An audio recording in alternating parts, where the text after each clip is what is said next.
November 9th, 2000. We'll note that Alder Wadinsky and Alder Ryan are both excused this evening. The first item on our agenda is a presentation by UW-Madison students on Grand Avenue, 6th Street, and Forest Street intersection design alternatives. This item is not on for action tonight. It's just to give us just a sneak peek at what options may be possible, and it also gives our partners down at UW some experience in presenting to public boards. So we'll welcome all of our presenters on WebEx, and we can go ahead and start their presentation first.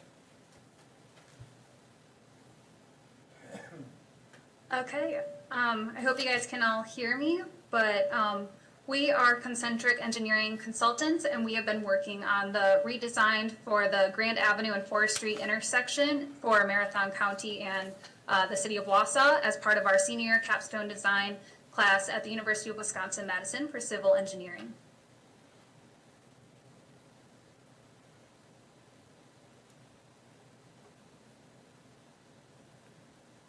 So the outline for our presentation today is first we'll go through our introductions, then our project background and constraints, our design alternatives, and our design recommendation. First, our team roles and qualifications. My name is Sarah Girardin. I am the project manager and the construction engineer. Hi, my name is Jack Wagner, and I'm the transportation engineer analysis. Hi everybody, my name is Colton Swetlick and I'm the stormwater engineer. Hi, I'm Jake Meredils and I'm the surveying and geospatial engineer. Welcome, everyone. So as I mentioned before, this project is part of our senior capstone design class. And for this project, we broke it into 4 phases. And this was to formulate our project goals and challenges. Then we had our data collection and traffic operation modeling. For phase 3, we did our design options and improvements, and then for our final design, we created our technical specifications, a schedule, estimate, and drawings. The technical scope of our included standards and resources for 4 different engineering disciplines. The first was construction engineering. This is for the budget and schedule. Then for traffic engineering, we have traffic flow analysis, and this includes the Facilities Development Manual, or FDM, the Federal Highway Administration Roundabout Standards of 2010, the ITE Trip Generation Manual, and the Highway Capacity Software. And then for hydraulic and stormwater engineering, we have stormwater utilities, which uses DNR standards, and the surveying and geospatial was for right-of-way and existing roadway conditions.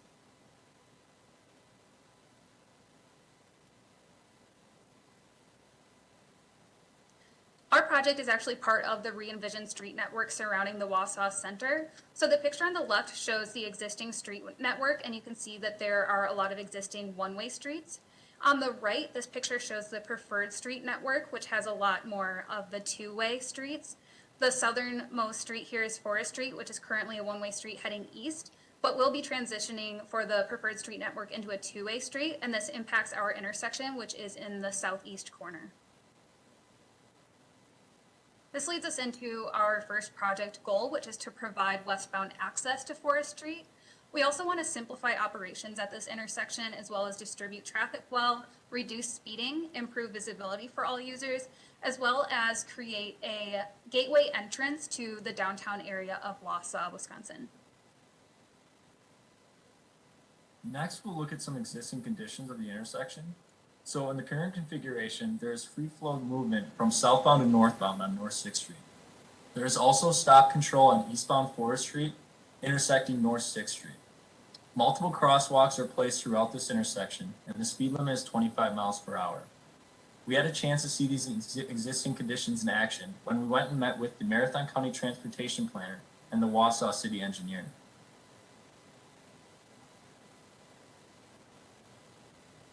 There were many design constraints that needed to be considered for the project. First of all, this intersection is connecting to a Wisconsin Connecting Highway system, so we must adhere to the Wisconsin Department of Transportation guidelines. Next, out of our 3 alternatives in our preliminary design, one of them needed to be a roundabout design. And due to the fact that businesses are surrounding this intersection, we need to maintain access for these businesses throughout the construction process. both buses and semis both utilize this intersection, so this had a huge impact on our design. We also need to obtain right-of-way, and a traffic management plan will need to be come up with, and this will just show the detouring that will happen to keep traffic flowing through downtown Wausau during the construction phase. Now we'll take a look at our initial analysis of the traffic conditions at the intersection. So firstly, we're going to look at the intersection collisions. So we looked at crash data from the year 2015 to the present, and it was found that there's a 0.348 crashes per million entering vehicles. Now this number may seem kind of abstract, but it's very low for an intersection of this traffic volume. Moving on, there's been 16 crashes in total during this time period. 5 have been related to weather, 2 to injuries, and most of the crashes have been property damage of low severity. And these can be corrected, these merging issues can be corrected by geometry adjustments of the intersection. Continuing to look at the existing traffic analysis. So there was a traffic study done in the summer of 2018. And there was 2 analysis periods. One was the AM peak from 7 to 8:45 a.m. and another was the PM peak from 4 to 5:45 p.m. when people are going to work and coming home from work. So what is this peak? It relates to the peak factor, or PHF, and this peak hour factor, it's a parameter that measures variability in traffic flow. So it ranges from 0 to 1. To 1, the more consistent the traffic is. So in the AM peak, it was found to have a peak hour factor of 0.82. So this correlates to a relatively consistent traffic flows, but there is some variability there. But looking more at the PM peak hour factor of 0.94, this correlates to a consistent high volume of traffic utilizing this intersection. Looking at the heavy vehicle volume percentage, so heavy vehicles are semi-truck trailers and buses mainly. So during this AM analysis period, there was a 2% utilization by heavy vehicles and 1% in the PM analysis period. And this is low comparatively to other designated truck routes. Just at a nearby intersection, Jefferson and 5th Street, if anyone is familiar, there was a 7% heavy vehicle volume percentage. But even though these percentages are low, we still have to design to accommodate these vehicles. And analyzing the pedestrian volumes, there were 13 crosses during the AM period and 52 during the PM. And again, this is relatively low. So our first alternative was a roundabout. And just kind of giving an overview, as part of our capstone project, we had to formulate 3 alternatives. So we had the roundabout, a signalized intersection, and a channelized left turn.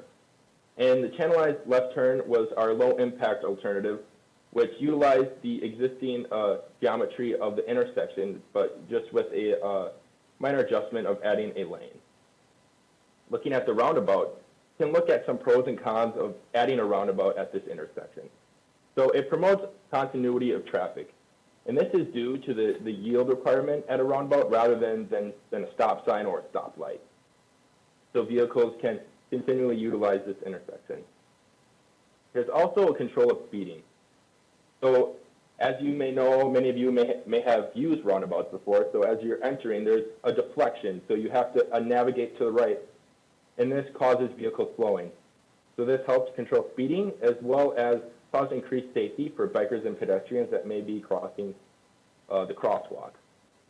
But looking to some cons of adding a roundabout, it gives equal priority to all approaches.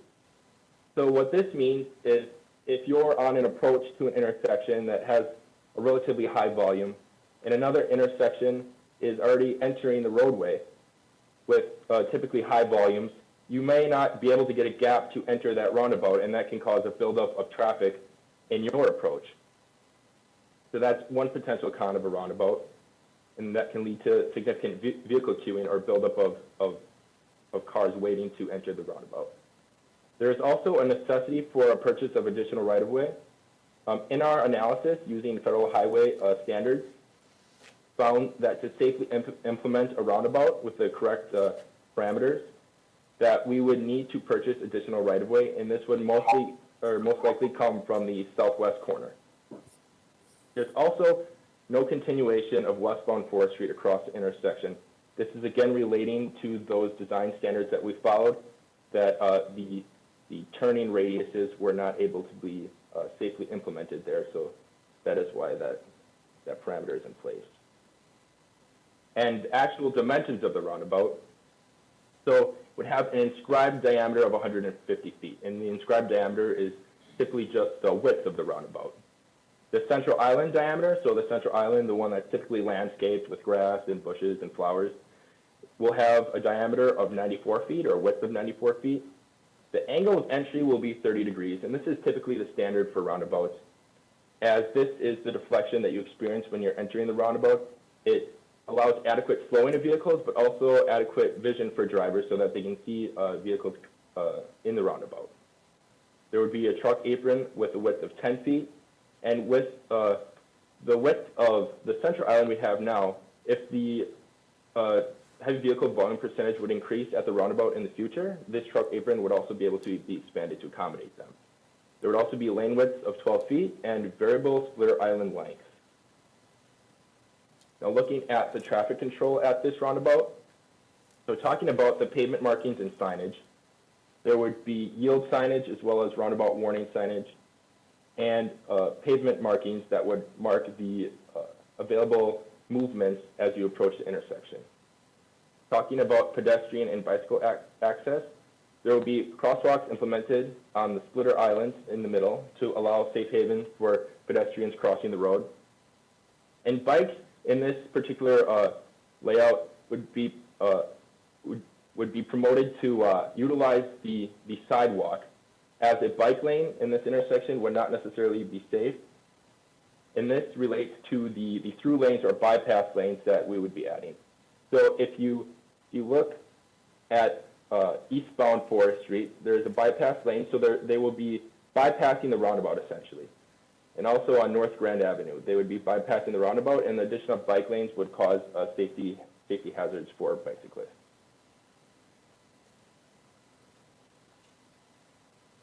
So for the opinion of probable cost for the roundabout, we broke it down into the removal of existing conditions, the construction of the new intersection. There are no signalized components for a roundabout, but there is a right-of-way, and a 5% markup cost, as well as 15% for contingencies, with the total project cost being about $1,077,000.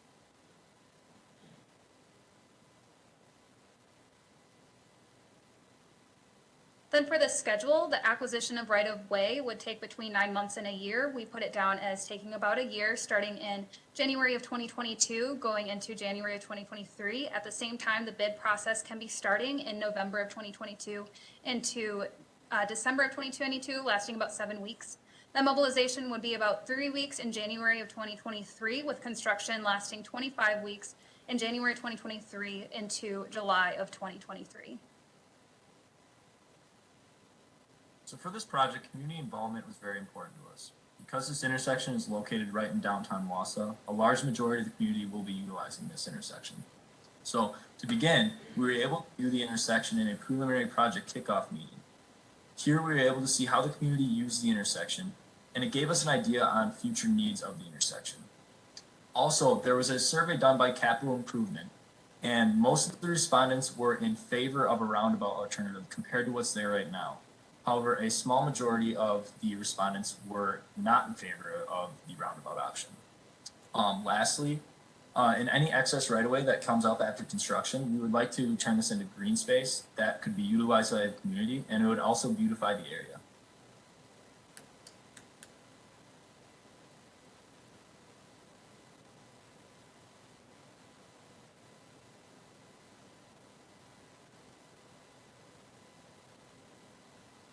So this is a SketchUp model of the roundabout looking north. The large building that you see ahead is the courthouse. And as you can see, the roundabout does fit into the current intersection. And this one lane roundabout has 2 bypass lanes, which you can kind of see on the right here. We also added a location looking straight ahead now for a welcome to WASA sign, as we want this intersection to serve as the gateway to the WASA. And ideally that sign could even be made out of Wausau red granite.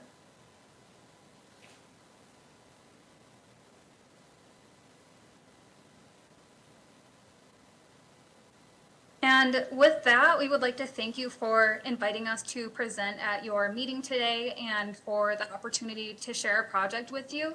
And at this point, we're happy to answer any questions you have.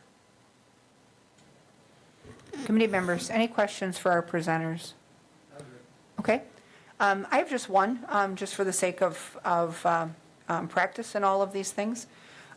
If we were to construct a roundabout, I know you mentioned that that infrastructure would need to also accommodate large vehicles, buses, and truck traffic.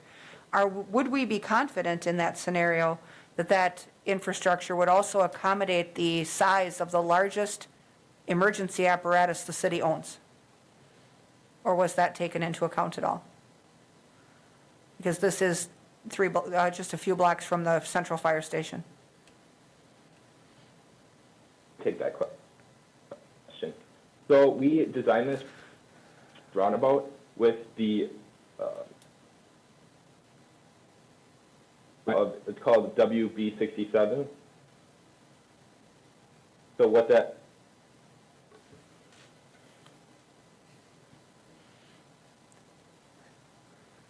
Oh, we lost Colton. He was buffering for a second and then we lost him. Oh, is he back on? Colton, can you hear us okay? We can see him. sorry, We're good. I can hear you now. I think we're back up. Can you, okay, we're good? Okay. Yeah, we can hear you now. So this roundabout was, okay, perfect, thank you. So this roundabout was designed with the design vehicle of it's called the WB67, and what that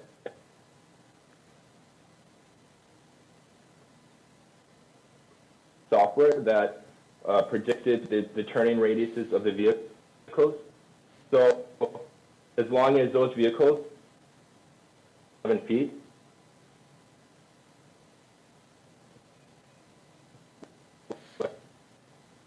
then, which I'm assuming they should be, really.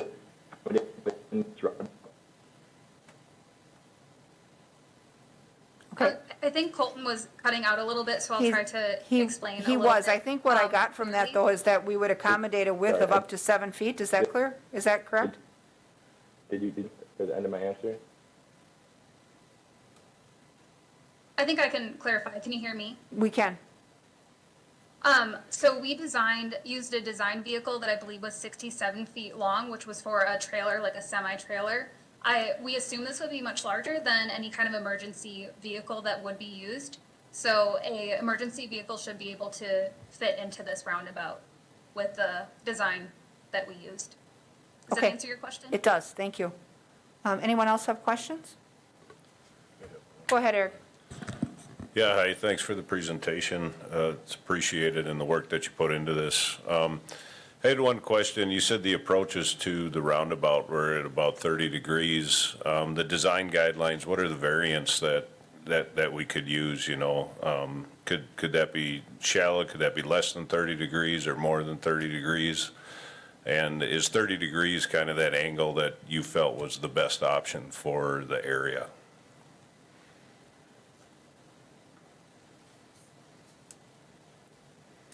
Yeah, so 30 degrees is very typical of most roundabouts, and it can be changed, but there's only a little variability in that. Okay. And the reason it's 30 degrees is so cars can slow down while they're coming to the roundabout. It gives enough time for cars to slow down. And yes, so basically 30 degrees is what we went with because it is standard, and it also can accommodate the large vehicles that use this intersection as well. But it can be changed, but only by small margins. Thank you. Thank you.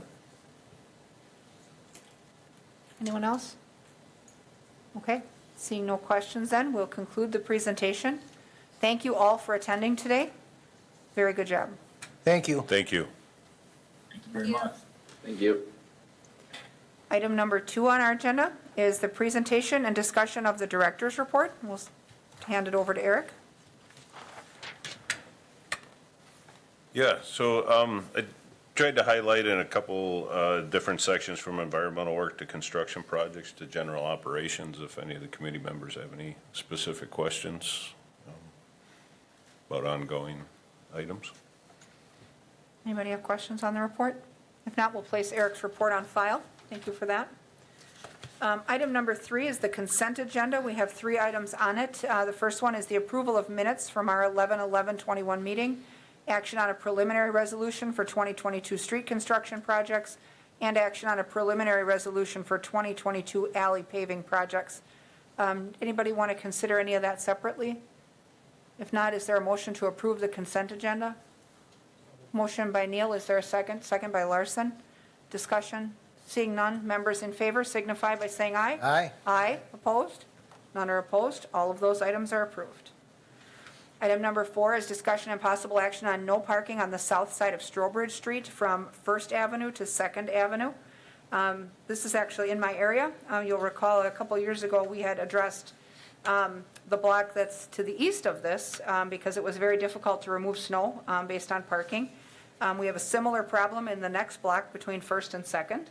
And so to facilitate snow removal operations, DPW is asking us to sign the south side of the street there as no parking.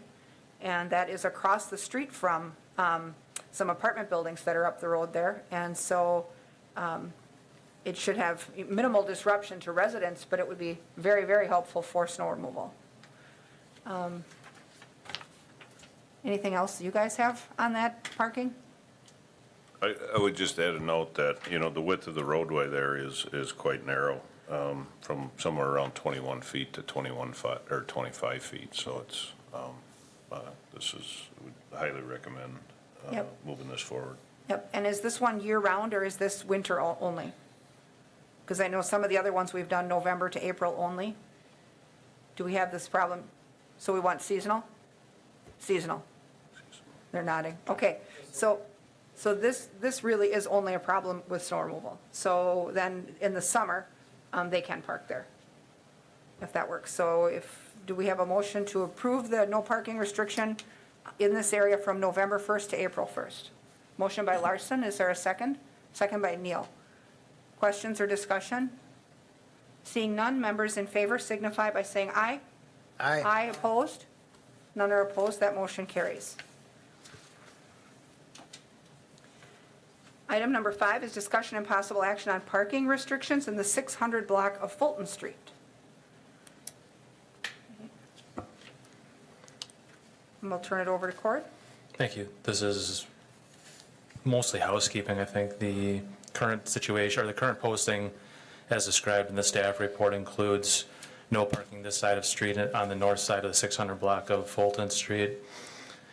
The posting on the south side includes the no parking here to corner on the east end, as you see in the diagram, and then no parking back to corner, as you see in the diagram on the west end. And we're looking to remove the no parking this side of street on the north end. Doesn't seem to be a reason for that anymore. Most likely there's a speculation, but most likely it would had to do with when East High School was located there. Mm-hmm. And none of these restrictions were located in ordinance, so that's another aspect of this, is that aligning this with the municipal ordinance. And then we're adding a no parking here to corner on the north side, west end of that block to accommodate the railroad warning device. And also there's a driveway there in that section also, so that will ultimately just include that section as well. So it really doesn't impact parking in that either of those stretches on that west end of the block. Okay, so this will just make our ordinance and our signage match and clean up a few things that have been inconsistent. Any questions on this item? Go ahead, Lou. I would make the motion to go ahead with this. Okay, we have a motion by Larson to approve. Is there a second? Second by Neal. Further discussion? Seeing none, members in favor signify by saying aye. Aye. Aye, opposed? None are opposed. That item carries as well. Item number 6 is discussion and possible action on speed limit in alley between 6th Avenue and 7th Avenue, bordered by Oak Street and Cedar Street. This item actually lies in District 8, and this was requested by Alder Watson that we have a look at this. She's had a problem for a while with a couple situations in the alley, speed of travel being one, and there's a couple of properties that are very close to the alley that when when there's, water accumulating and spring thaw and things, there's an awful lot of stuff splashing up on the homes that are adjacent to this alley. She was here before, but I think maybe she has exited the room. But anyway, she's had a couple of residents in that area that have been concerned about this. So we had asked Cord and Engineering to take a look at this area and determine whether a speed adjustment is the answer or determine if there's some other treatment that can address what's happening here for her. And do you want to walk through the report, Cord? Because I know you've given us some data here. Thank you. The initial phase was to look at that speed that was reported to us. And based on the details of complaints, we installed the speed data collector, radar detector, radar collector, I should say, on the south end of that alley. And based on that data, the average speed was around 9 miles an hour, and the 85th percentile was at 11 miles an hour, which was below the state statute fixed limit of 15 miles an hour in alleys. We did not locate any crash history associated with the alley, either at the access points on Cedar Street or Oak Street. And although I did not include in this report, as I'm seeing it, I had our records department do a review of any speeding complaints just in general of alleys in the city. Other than this one, we had one within the last 2 years of speeding. Again, that one was not associated with this alley. And in addition to the speeds, we had asked DPW to review the condition of the alley because I guess anecdotally I would think that if there's any ruts or potholes in the alley, water ponding in those ruts or potholes would potentially cause a splashing issue even at the speed limit or below the speed limit based on weights of vehicles, et cetera. And the immediate adjacentness, I should say, of one of the both residences that do border the alley. Most of the other structures, I should say, the other structures are garages, and there's 2 structures that are the residents themselves that are immediately adjacent to the alley. So with that, DPW did review that alley and did make did do some pothole filling and improvements to that alley condition. And then from there, I turned it over to DPW for any further review of other potential conditions or modifications that could be made. But it did not appear that speed was the issue based on the data collected. Well, and it's been my experience that altering a speed limit really is only as good as the enforcement that has the ability to sit there and monitor whether or not people are or aren't going that speed limit. And, even with a situation where you have a speed problem, targeted enforcement is, always better than new signage because people just whiz right past new signage and, it doesn't matter if it says, 15 or 35. If they're going to speed, they're going to speed. So, I had discussed this a little bit with Alder Watson also, and she said it actually, based on the observations of the abutting residents, it is really only a few users that they believe are perpetrating this problem. So it's not a high volume pass through or anything. And so when I discussed with her earlier this week the situation, she has also been in discussion with the residents about potentially petitioning to vacate half of this alley. Only one home, I guess, needs the alley for access to their garage. And so the abutting neighbors on the opposite end are interested in vacating part of the alley. And we also discussed the fact that they could petition to pave it if water retention has been a problem. I mean, not that that would necessarily help the speed, but she did feel like vacating part of it may reduce the use and the number of users that are going all the way through. So I think that's also an option for them that they've recently been talking about. So if the committee would decide not to modify the speed, she certainly has those other options that she's working with those residents on to see what would work. Tom? Thank you, Madam Chair. Yeah, looking at the overhead, it certainly seems that there is just that one property with the garage access. Yes. And, you know, if that one residence is the one where people are getting up enough speed to splash houses, it's like, boy, they have to be hightailing it just from one house away from the connecting street.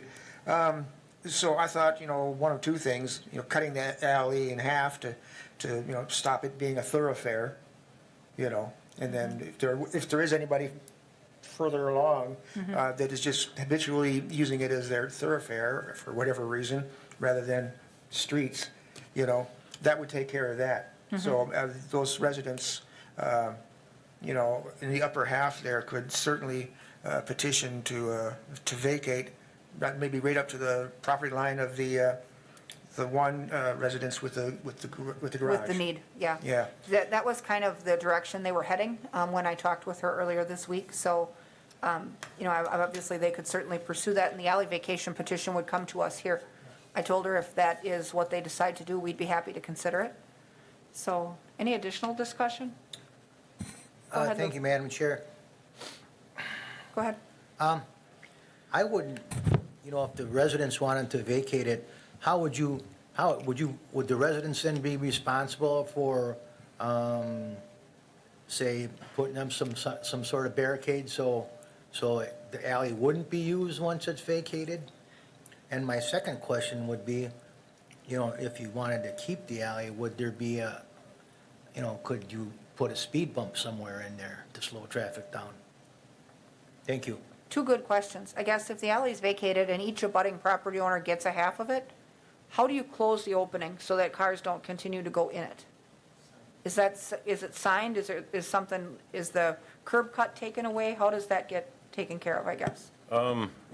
Yeah, it could be, but really that becomes private property. And so, you know, it's really just those areas on the right of way, on the drive approaches and stuff that are there, you know, but the rest of that would all become private So the property. drive approach at the entrance to the alley, we would close? Yeah, I don't think. Recurb that, basically? Yeah, I don't think we'd probably do that immediately, so there would be, you know, still that drive approach there. Yep. Until we get around to doing something, but. As a temporary yeah. solution, I suppose a barricade could be installed until that curb is in at the opening, or? Possibly. I'm actually, like, when we've done this before, you know, vacated partial alleys and stuff, I'm not exactly sure how, you know, Streets and Allen has handled that Okay. initially until we've covered that up, so. I can't tell from the photo, but are there utilities along that alley that we know of? I don't know if there's any utilities in there. Looks like from this one picture, there's some kind of utility pole. There is normally, in a lot of them, there's telephone poles in them, because the Yeah. service I know that comes there in is from the back. one, I know there's a utility pole, let's see, looking from the south end of that alley entrance, roughly 3 of the squares up Yep, I see. on the west side. Yep. And there, it looks like there's lines running the length of it, actually, like leading up to and then from that pole. You can see the shadows in the street in the alley. Yep, for sure. So, and there'd be an easement that would remain for that, because we have a number of alleys in the city that are walk-through alleys that you can't drive in, but utility companies still are allowed to have access to maintain their stuff in there. So that Yep. should be acceptable to the utility companies, I would think. So maybe what we would be wise to do tonight, especially since we don't have Alder Watson with us, is give her some time to work with the residents on this vacation thing and see how that plays out. And then, you know, I've asked her if they decide to pursue that option, that we would put it on any agenda we need to whenever it's ready. So if that's something they do in the near future, we would just take it up here then. And would she also consider, if you can't vacate it, putting a speed bump in it somewhere? Can we? I don't know. I know that we can't install speed bumps on roads, but I don't know if we have that option for alleys. I think we probably could. I mean, it's been discussed in many other alleys, you know, when they get paved and things like that. I mean, the city does not plow those alleys or anything like that. So, I mean, it could be up for discussion, and we could do some research on it to see. Sure. Thank you. Okay. All right, so are we good to defer action on this item then until we know a little bit more from the neighborhood? Because then we'll hold that item. That was our last item. Yeah, since Alder Watson's not here, it's, Right, right, and I'll circle back with her and let her know that we didn't do anything because we want to know more about what she's working on, so. Okay, the last item on our agenda is adjournment. Does anyone want to make that motion? Motion by Neal, second by Larson. Members in favor signify by saying aye. Aye. Aye.